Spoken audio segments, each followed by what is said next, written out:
samadhita Raghupati Sanjaya Jagadish Hare. You know the song that we sang in the beginning, Prabhupada is referring to it. Prabhupada is referring to it as the Rama Raghava mantra. I've not seen this before, but Prabhupada is referring to it as the Rama Raghava mantra. At the time, all the South Indian Vaishnavas were worshippers of Lord Ramachandra. Some were Tattvavadis and some were followers of Ramanuja. After meeting Sri Chaitanya Mahaprabhu, all those different Vaishnavas became the devotees of Krishna and began chanting the Hare Krishna Mahamantra.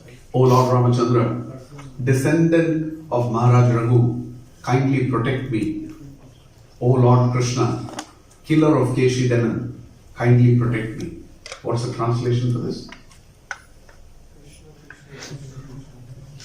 So the first one, O Lord Ramachandra, Rama Raghava, descendant of Maharaj Raghu, Rama Raghava, Rakshamam, kindly protect me. Then, Krishna Keshava, O Krishna, killer of Keshi, Krishna Keshava, Pahimam, kindly protect me. While walking on the road, Chaitanya Mahaprabhu used to chant this Rama Raghava mantra. We all know what to do when we walk on the road, just in case. We're not still catching up the alarms or the clicker or something. Rama Raghava mantra. And this is also it's also described in the Jarikanda forest when all the animals were joining him. That zone also is. Chanting in this way, he arrived on the banks of the Gautami Kanda. Now, we are devotees of Krishna. Yes? So what are we doing with Rama?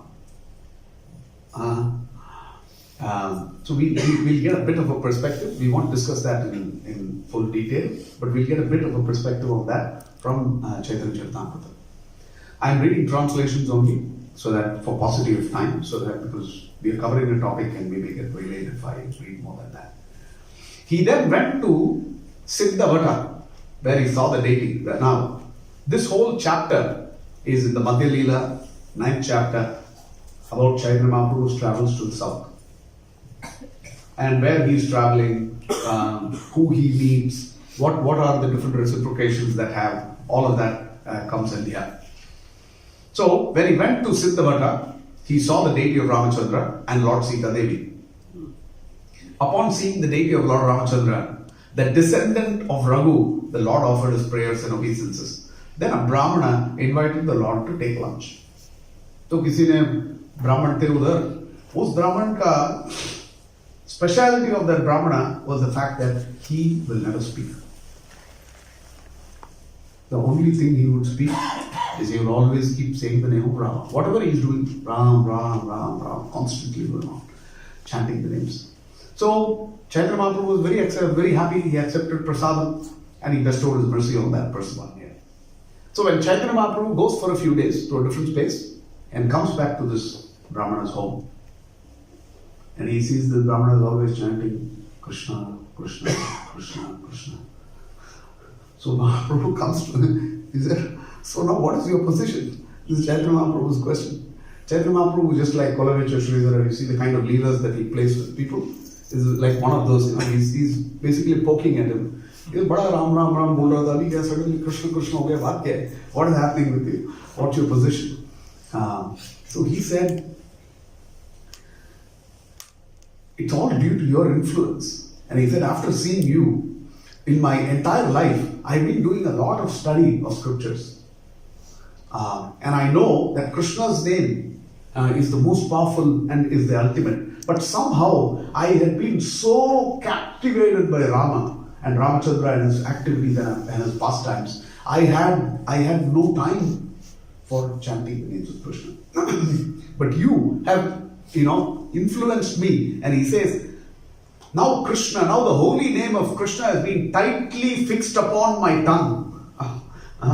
He is saying that it's been tightly fixed upon my tongue. Though I have been with Rama all my life from my childhood. And he said, though between these two names they are equal. But the one verse which puts this Sri Rama Rama Rama iti Rame Rame Sahasranama Tattulyam Rama Nama Varanane. O Varanana Rama Rama Rama iti. So it says that 3 names of Rama equals 1,000 names of Vishnu. So when he sees that aspect, then he understands. And he says, because of the pious results of whatever I have done before, I have come into this state. And he says, actually, you are no other than that Lord Rama yourself. And that is why you're able to influence. You are no other than Krishna or Rama. That's how you've been able to influence me in this way. And you've been able to awaken me in this way. Then, Chaitanya Mahaprabhu goes to Madurai or Mathura, as referred in southern Mathura, as referred in Chaitanya Charitamrita. And another Brahmana who is completely renounced person, and he invited Chaitanya Mahaprabhu for prasadam. So when Chaitanya Mahaprabhu went for prasadam, there was nothing done. So the food was unprepared. So Mahaprabhu said, why is it that you have not cooked? It's already noon. So he says, actually I'm waiting for Lakshmana to bring all the roots and fruits, and then Sita will cook, and then I will be able to serve you. So then Chaitanya Mahaprabhu understood which level and where this Brahmana is and where his mind is. So then Mahaprabhu sat and spoke to him. Then he understood, came to his external senses. He cooked for Mahaprabhu, he fed him, but still he was not eating. He was fasting. So Chaitanya Mahaprabhu asked him, why are you fasting? What's happening with you? He said, I have no reason to live. My problem is, whenever I think of the fact that this Ravana came and touched my mother Sita to pick her up and take her away, I'm not able to digest that fact. And I don't want to hold on to my life. It's better I give up my life than be able to assimilate that. How can this happen? Due to my unhappiness, I cannot continue living. Sita is the mother of the universe, supreme goddess, and she has been touched by Ravana, and I am troubled upon hearing this news. So Chaitanya Mahaprabhu, you see the beauty of the exchanges that Chaitanya Mahaprabhu has with this Brahmana. So Chaitanya Mahaprabhu explains to him, Sita is Ramachandra's eternal consort. Don't think she is something material. Her form is of full spiritual bliss. This is not a form any materialist can ever get his hands on. So forget about Ravana touching Sita. There is no scope of that. And it is just an illusory form that he touched. So he explains this to him nicely. To say that Sita was never touched by Rama. Spiritual substance is never within the jurisdiction of material consumption. This is the verdict of the Vedas. So please understand, uska tattva unhone explain kar diya. Chaitanya Mahaprabhu explained nicely to the Brahmana. So the Brahmana was pacified to some extent. But see the kindness of Chaitanya Mahaprabhu. The next thing Chaitanya Mahaprabhu does is, Chaitanya Mahaprabhu goes to Rameshwaram. When he goes to Rameshwaram, he hears a recital that's happening of Kurma Purana. So some Brahmanas are reciting Kurma Purana. And suddenly when he is hearing the Kurma Purana, he hears the story of Agni coming at that point. Before Ravana comes to pick up Sita, and he takes Sita, and there's just a Chaya Sita which is left for Ravana to carry. And again, when Sita enters Agni, in our eyes, the Chaya Sita enters Agni, and the actual Sita comes out at that point in time. So this is from Kurma Purana, Chaitanya Mahaprabhu here. But see the kindness of Chaitanya Mahaprabhu. He goes straight back from Rameshwaram back to Madurai. What's that distance, Tirunelveli? Can you give me an idea? Rameshwaram to Madurai? Can you imagine? Chaitanya Mahaprabhu goes 450 kilometers. He takes a copy of Kurma Purana from here, a handwritten copy of Kurma Purana from here, goes back to this Brahmana, and he gives it to him. And he said, this should satisfy you for good. I spoke tattva. But here the scripture, this is one of the original scriptures that is there. And in that this has already been given. So please be satisfied. Don't be morose anymore. and be the happily in the service of God, the kindness of Chaitanya Mahaprabhu. And in Chaitanya Charitamrita, he is referred to as Ramadasa Vipra. That is, his quality is Ramadasa. He is a Brahmana, therefore Ramadasa Vipra. That's how he is being described there. Then, Mahaprabhu goes to Dandakaranya and Panchavati. And what he does, where the 7 trees are there. What's the 7 tree story? Ringing bells. Arrow. For who? To prove what? Bala. Before he hits Bali, to appease Sugriva that I can do more than them. What happens with Rama's arrow? Goes through the 7, then goes to the nether worlds, goes through a mountain, comes back from the other side, and comes back to his quiver. He's a Abhibol. Because before that, what did Rama do? With the stove. Who's that demon's skeleton? Very nice. Dundubi skeleton. He kicked that skeleton. Just with his toe. He said, Bali kicked him, he went and fell. Where? Which Parvata? Rishyamukha. Dundubi, after being beaten, went and fell in Rishyamukha. When he fell in Rishyamukha Parvata, the Rishi there cursed. That you rascal, because you come and disturbed our space, this is garbage dump for you. You've thrown a dead carcass of a Vanara, you've thrown him in my ashram here. So, because Bali is banned from that place, Sugriva took that as his resort, as the only place where he will not have Bali's, problem. And when he sees Rama, in the first place, he thinks, oh, now he set these guys to get me. Yes, that's the feel. So, that place when Rama goes there, when Mahaprabhu goes there, actually he embraces those trees.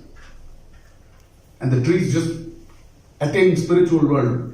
They disappear from that place. They just go out of vision of all the devotees and they go to the spiritual world. So all the devotees that were there, they were so surprised to say that it is not possible unless this person is Ramachandra himself that something like this can happen. So much for Chaitanya Mahaprabhu to do with Ramayana and Ramachandra and spaces of Rama.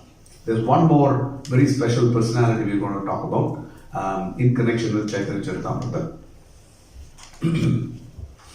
Which is, somebody can take a guess, one of the devotees who was very devoted to Rama. One of the Murari Gupta. Now, see, even earlier, you see, like when Mahaprabhu went to Sriranga, he was having this debate with Venkata Bhatta. And he was saying, Lakshmi is there, but she didn't get to the party. She didn't get to the Ras Leela. Lakshmi is there, but whatever it is, it's a different bhava, it's a different mood. So that way the gopis are very, very special. Mahaprabhu was trying to. So Mahaprabhu always has these interesting exchanges with people. Because earlier, what was he in his young days? Nyaya, Tarka, he was a big pandit in all of these. So, he can make a point, defeat the other guy, and when the guy accepts defeat, he will defeat his own point. It's one more point. And say, so this was the greatness of Chaitanya Mahaprabhu. That's how he would deal with most people. So if you see all of these exchanges, he's speaking to people, he's teasing them a little. He's, that's the mood of Chaitanya Mahaprabhu, how he would go about. And let's not learn that. Somebody laughs big for this. So, Chaitanya Mahaprabhu, when all the devotees were in Jagannath Puri, he goes and embraces Murari Gupta and then he speaks about Murari Gupta. This is Chaitanya Mahaprabhu's own words about Murari Gupta. He says, previously I always used to tease him. And I would say, Daniel Gupta, Vrajendra Nandan Kumar is this supreme sweetness. Listen to this, it's a very beautiful section. Krishna is the Supreme Personality of Godhead, origin of all incarnations, the source of everything. And he is pure transcendental love itself, Chit Ghana Rasa. And he is the reservoir of all pleasure. Krishna is the reservoir of all transcendental qualities. How many qualities? And he is like a mine of gems. He is an expert at everything. Look at this, he's teasing him. He is very intelligent and sober. And he is the summit of all transcendental humors. Rasa. Yes? Krishna Akhila Rasamrata Murti is the title that's given to the Lord. Yes, is how he is connoted. And then he is saying, Krishna is the reservoir of all transcendental qualities, and he is expert at everything. Very intelligent, sober, summit of all transcendental. His character is very sweet, and his pastimes are melodious. You know what he is getting to now? When you talk about Chaitanya Mahaprabhu's pastimes, you say, either, Kevala Nanda Kanda. Yes? That's how Mahaprabhu's pastimes are described. That this is the Kevala Ananda Kanda. There is no dukkha, there is no crying, there is no looking for his wife, there is no wandering in the forest, there is nothing. So Mahaprabhu is here indicating to him like that. Yes? He is saying, you look at Krishna, Krishna is very sweet. Pastimes are melodious. He is expert in intelligence, and thus he enjoys all his pastimes are mellows. बोल रहा है राम रोते रोते बीवी के लिए ढूंढ रहे थे आपका कृष्ण देखो see what's happening with my Krishna. He enjoys all his pastimes and mellows. And I then requested Murari to worship Krishna and take shelter of him. For his service, nothing appeals to but for his service, nothing appeals to my mind. Mahaprabhu said this. In this way, he heard from me. So what did Murari do? Murari went back home. Now Murari Gupta is very forlorn. So that day he is put in a very serious predicament. Murari Gupta is thinking, all my life I have been a devotee of Rama, and I cannot but think of Rama. I am duty bound to Mahaprabhu. Whatever he says, I have to do. Now, do I leave my allegiance for Rama, or do I disobey Mahaprabhu? This is my dilemma. How am I going to manage this? It's going to be very difficult for me. So, the beauty is, he comes back the next morning to Mahaprabhu, he falls at his feet. And he says, you please bless me that I will pass away this moment. Because I am being torn between these two. On one side, I am so attached to Rama, and on the other side, I don't want to disobey your instruction. So please, I have sold my head unto the lotus feet of Rama. I cannot withdraw my head from that, for that would give me too much pain. It is not possible for me to give up the service of Raghunatha's lotus feet. At the same time, if I do so, I shall break your order. What can I do? So Murari Gupta this way appealed to me. Hearing this, Mahaprabhu says, please listen. For those of us who are being torn between the Krishna-Rama paradigm. Hearing this, I became very happy. I then raised Murari Gupta and embraced him. I said to him, all glories to you, Murari Gupta. Your method of worship is very firmly fixed. Nishtha, very, very firmly fixed. So much so that even upon my request, your mind did not turn around. So in Prabhupada, I saw in one of the purports, he says, Krishna will put us in circumstances that we cannot worship him. But still, when we don't give up and we persistently remain at his lotus feet, that's the kind of test that Mahaprabhu is talking about here. Just to test your faith in your Lord, I requested you again and again to change your worship from Rama to Krishna. So this is how he taunts his devotees, Mahaprabhu. Saying, indeed, you are an incarnation of Hanuman. That is Murari Gupta. So that's the crux, landing point for today. Is all. You are the incarnation of Hanuman, and consequently you are the eternal servant of Lord Ramachandra. Why should you give up the worship of Ramachandra and his lotus feet? I accept this Murari Gupta as my life and soul. When I hear his humility, it perturbs my very life. This is Murari Gupta's story, in short. A few more pastimes. There's a very beautiful verse that comes in connection with Murari Gupta. It says, Srinate, Janaki Nate, Chede Paramatmani, Tatapi Mana Sarvaswo, Ramaha Kalalochana. Both Narayana, Srinatha, and Janaki Nate, the Lord of Lakshmi and Ramachandra, are equal in the Supreme Personality of Godhead. Even then, the lotus-eyed Rama alone is everything to me. And this is This is Murari Gupta's declaration to Chaitanya Mahaprabhu, for which he is very, very happy. Sri Chaitanya Mahaprabhu ki, Murari Gupta ki, Hanuman ji ki, Sri Ramchandra Bhagavan ki.